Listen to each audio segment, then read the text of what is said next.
With this first Sunday of Lent, we enter fully into a season that is traditionally considered penitential. But what does this term mean?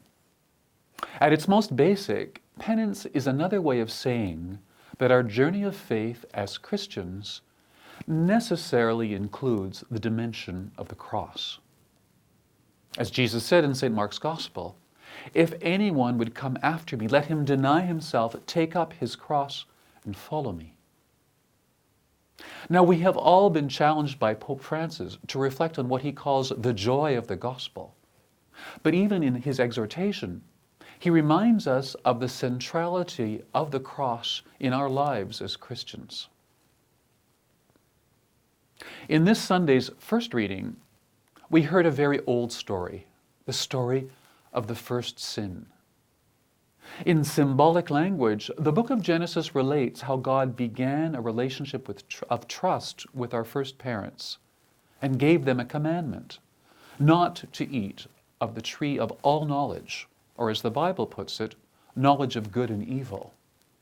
This is our first temptation, to become like God, to deform our relationship with Him, and consequently, to deform our relationships with our neighbor, with our world, with our environment. This is original sin, and the temptation to distort and to deform these fundamental relationships continues to this very day. In today's Gospel, following his baptism by John in the River Jordan, Jesus is led into the desert to be tempted by Satan. How could the Son of God be tested? In the history of the Church, there was a constant danger of not fully accepting the humanity of Jesus, who was, in the words of St. Paul, one like us in all things but sin. He shared our humanity in being born of the Virgin. He shared in all the joys and sorrows of our human family. He was tested in the temptations in the desert. He was tested in the Garden of Gethsemane on the night before he died. And he was tested on the cross, on Calvary. But let's look for a moment more carefully at his encounter with Satan in the desert. After 40 days, Jesus was hungry and was tempted to use his divine power to transform stones into bread, or to test God by jumping from the parapet of the temple. To put it another way, he was being tempted to set aside his human nature and use his divine power as a kind of magician. And in the third test, he was offered absolute earthly power if he would commit the sin of idolatry, to worship Satan in place of God.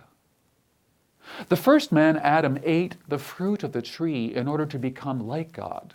But Jesus, the Son of God, resisted the temptation to put anyone or anything in the place of God, his Father. And the very fact that Jesus was tested should be for us a source of encouragement as we face daily the reality of temptation and sin. For us, the cross is the sign of Christ's victory over sin and death, a victory in which we all share through our baptism. In John's Gospel, we read, "When I am lifted up from the earth, I will draw all people to myself." In faith, Christ's victory becomes our own. May I wish you all, on behalf of the Canadian Religious Conference, a blessed Lent, a prayerful journey with Christ in faith, and assuredly with Christ, a joyous and holy celebration of Easter.